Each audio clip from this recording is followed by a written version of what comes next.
Hi friend, আশা করি সবাই ভালো আছো। আমি তো ভালো আছি। আর চলে গেছিলাম আমাদের এখানে জগদ্ধাত্রী ঠাকুর দেখতে। সেদিনকে তো বেরিয়েছিলাম দুপুরবেলায়, মানে দিনের বেলায় তো লাইটিংগুলো আর দেখা যায় না।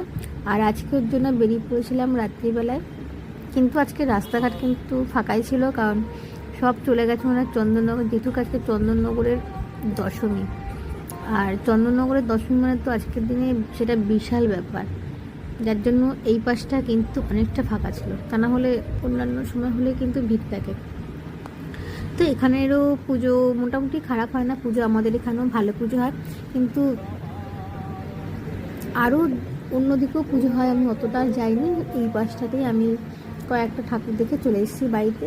সেগুলো সেদিনকেও দেখিয়েছিলাম, আমাদের বাড়ির আশেপাশে এই পুজোগুলো হয়েছিল। আর জগদ্ধাত্রী ঠাকুর দেখতে তো একদম লাইটিংয়ে ভরপুর, আর ঠাকুর দেখতেও খুব সুন্দর। আর গিয়েছিলাম আমরা দুজনেই, কারণ আমার মার শরীর ভালো না, মায়ের হচ্ছে অপারেশন হার্টের। তার জন্য মার কাছে কাউকে না কাউকে থাকতে হবে। আর যার জন্যই খালি আমি আর মেয়ে দুজনে মিলেই চলে গেছিলাম ঠাকুর দেখতে। আর এই জায়গার প্যান্ডেলটা কিন্তু খুব সুন্দর করেছে। এখানে একদম সহজ পাঠের সব কিছু লেখা, দু একটা সহজ পাঠের সব লেখাগুলো এখানটা লেখা আছে।